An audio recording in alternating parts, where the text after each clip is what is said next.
ਰੋਟੀ ਤੋਂ ਵੀ ਮਜਬੂਰ ਤੇ ਕਾਰ ਤੋਂ ਵੀ ਮਜਬੂਰ ਢਿੱਡ ਤੇ ਮੰਗਦਾ ਨਾ ਖਾਣ ਨੂੰ ਤੇ ਫਿਰ ਬਹਿਣਾ ਪਿਆ। ये अम्मा जी का ये गल्ला है और इसमें सिर्फ ये 10 रुपए। अल्लाह दे रहे रिस्क, लेकिन हमारे सियासतदानों ने हमारे मुंह से वो रिस्क छीने। ਮਿਹਨਤ ਹੀ ਕਰਦੀ ਰਹੀ, पूरी जिंदगी मेहनत की। खुदा की कसम, तुम लोगों की जेबें जितनी मर्जी भर जाएं, तुम लोग जन्नत में नहीं जाओगे। अस्सलाम वालेकुम, आप टीवी से मैं हूं फैसल खान सूरी। पंजाब सोसाइटी के करीब मौजूद हूं, जहां पे एक झुग्गी में अम्मा जी ने ये मुरुंडे रखे हुए हैं। ये पैकेट्स हैं जो ये सेल करती हैं।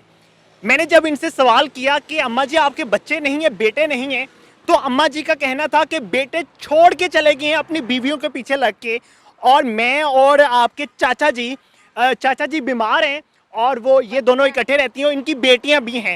क्या मामलात हैं, किस तरह से ज़िंदगी बसर कर रही हैं। तकरीबन 2 साल से ये यहाँ पे मुरुंडा लगा रही हैं, और क्या घर के हालात बेहतर हो पाए या नहीं, इन्हीं से जानते हैं। माँ जी, क्यों इस जगह पे बैठना पड़ा? ਪੁੱਤ ਤੇਰੇ ਚਾਚੇ ਦੀ ਬਾਈਪਾਸ ਆਪਰੇਸ਼ਨ ਹੋ ਗਿਆ, ਲੱਤ ਟੁੱਟ ਗਈ, ਧੀਆਂ ਵਿਆਹੁਣ ਵਾਲੀਆਂ ਨੇ, ਰੋਟੀ ਤੋਂ ਵੀ ਮਜਬੂਰ ਤੇ ਕਾਰ ਤੋਂ ਵੀ ਮਜਬੂਰ। ਘਰ ਵੀ ਨਹੀਂ ਆਪਣਾ ਹੈਗਾ ਤੇ ਮੇਰਾ ਨਾ ਰੋਟੀ ਮਿਲੇ ਸ਼ਾਮ ਨੂੰ ਤੇ ਢਿੱਡ ਤੇ ਮੰਗਦਾ ਨਾ ਖਾਣ ਨੂੰ ਤੇ ਫਿਰ ਬਹਿਣਾ ਪਿਆ। कितने बच्चे हैं आपके? ਮੇਰੀਆਂ 5 ਧੀਆਂ ਨੇ, 3 ਪੁੱਤਰ ਨੇ। वो तीनों पुत्र कितने गए? ਉਹ ਆਪਣੀਆਂ ਸੱਸਾਂ ਕੋਲ ਚਲੇ ਗਏ ਨੇ। क्यों सस्सा कोल क्यों गए ने? ਬੱਚੇ ਲੈ ਚੁੱਕੇ, ਭੈਣਾਂ ਨੂੰ ਵਿਆਹਣਾ ਪੈਂਦਾ ਹੀ। शादियां तुसी कीतियां सी पुत्रां ਦੀਆਂ? ਹਾਂ ਇੰਜ ਕਰਜ਼ੇ ਥੱਲੇ ਵੀ ਆ ਗਏ। ਕਿੰਨਾ ਕਰਜ਼ਾ ਹੈ? ਪਤਾ ਨਹੀਂ ਪੁੱਤਰ ਮੈਂ ਕਿਹੜਾ ਪੜੀ ਆ, ਅਜੇ ਵੀ ਕਰਜ਼ੇ ਲੋਕਾਂ ਦੇ ਦੇਣੇ ਨੇ। ਕਿੰਨਾ ਅਰਸਾ ਹੋ ਗਿਆ ਵਿਆਹ ਕੀਤੇ ਹੋਏ ਬੱਚਿਆਂ ਦੇ? ਉਹ 3 ਸਾਲ ਹੋ ਗਏ ਨੇ। 3 ਸਾਲ ਹੋ ਗਏ ਨੇ। ਕਿੰਨੇ ਬੱਚੇ ਨੇ ਉਹਨਾਂ ਦੇ? 2 ਬੱਚੇ ਨੇ ਉਹਨਾਂ ਦੇ।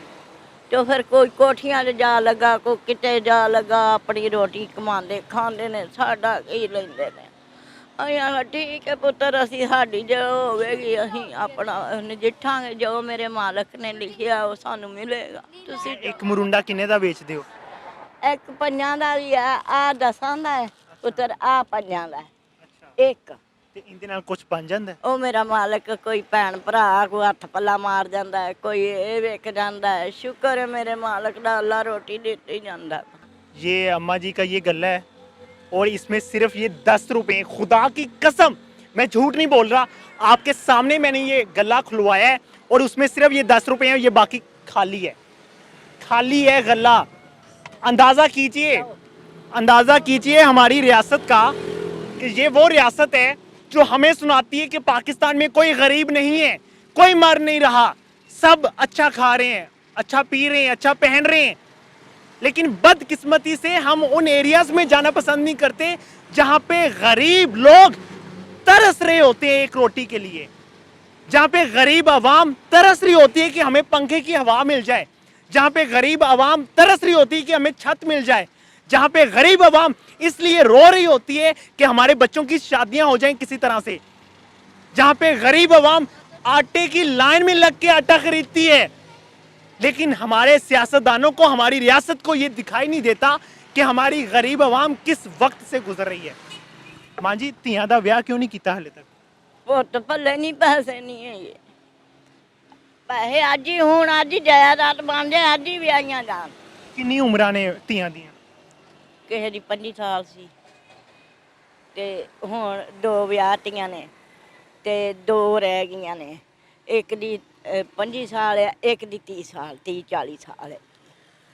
ਇੱਕ ਦਾ ਬੱਚਾ ਐਡਾ, ਉਹ ਛੱਡ ਕੇ ਚਲਾ ਗਿਆ। ਉਹਦਾ ਬੰਦਾ ਛੱਡ ਕੇ ਚਲਾ ਗਿਆ? ਹਾਂ ਉਹਦਾ ਬੰਦਾ ਜਿਵੇਂ ਮਰ ਗਿਆ, 1 ਸਾਲ ਦਾ। ਉਹ ਇੱਕ ਬੱਚਾ ਉਹਦਾ ਮਰ ਗਿਆ 2-1.5 ਸਾਲ ਦਾ ਹੋ ਕੇ।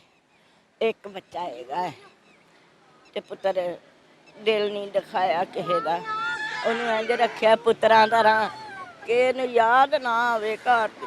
ਜੋ ਸੁੱਖ ਦੀ ਰੋਟੀ ਨਹੀਂ ਲੱਭਣੀ, ਮੇਰੇ ਮਾਲਕ ਨੂੰ ਜੋ ਮਨਜ਼ੂਰੀ ਹੈ ਸਾਨੂੰ ਆਮੀਨ, ਸਾਨੂੰ ਆਮੀਨ। ਜੇ ਉਹਦੀ ਇਸੇ ਤਰ੍ਹਾਂ ਦੀ ਰਜ਼ਾ ਹੈ ਸਾਨੂੰ ਆਮੀਨ। मुसलमानों का यकीन ये है कि अल्लाह अता करने वाला है, लेकिन खुदा की कसम अल्लाह अता कर रहा है, अल्लाह भेज रहा है, अल्लाह दे रहे रिस्क, लेकिन हमारे सियासतदानों ने हमारे मुंह से वो रिस्क छीना है। एक एक नवाला हमारे मुंह से छीना गया है। हमारी आवाम को नहीं पता कि किस तरह से हमारे सियासतदान हम पे जुल्म कर रहे हैं। खुदा की कसम, तुम लोगों की जेबें जितनी मर्जी भर जाएं, तुम लोग जन्नत में नहीं जाओगे, नहीं जाओगे इस अवाम पे जुल्म करके। तुमने अवाम के हकूक पूरे नहीं किए, कैसे इमेजिन कर सकते हो कि खुदा तुम्हें माफ कर देगा? एक मासूम माँ, क्या उम्र है आपकी? मेरी 80-90 होनी। 80-90 साल की जिंदगी में भी जाके, इस उम्र में जाके अगर उसको बेसिक जरूरियात उसकी पूरी नहीं हो रही, क्या क्या मिला उसे पाकिस्तान में पैदा होके? क्या मिल गया उसे? वो तो पूरी जिंदगी मेहनत ही करती रही है, पूरी जिंदगी मेहनत की। बच्चे भी पैदा किए ने, मेहनत भी की, तो हक लाल दी की, सरेआम पोस सकते। ऐसे लोगों को अपने नजदीक रखा करें, इनकी फिक्र किया करें। खुदा तुम्हारा रिस्क बढ़ा देगा, कम नहीं करेगा, लेकिन इनकी फिक्र किया करें। पता नहीं ये कैसे रोटी खाते होंगे, रोटी पूरी करते होंगे, बच्चों की ख्वाहिशात पूरी नहीं कर पाते।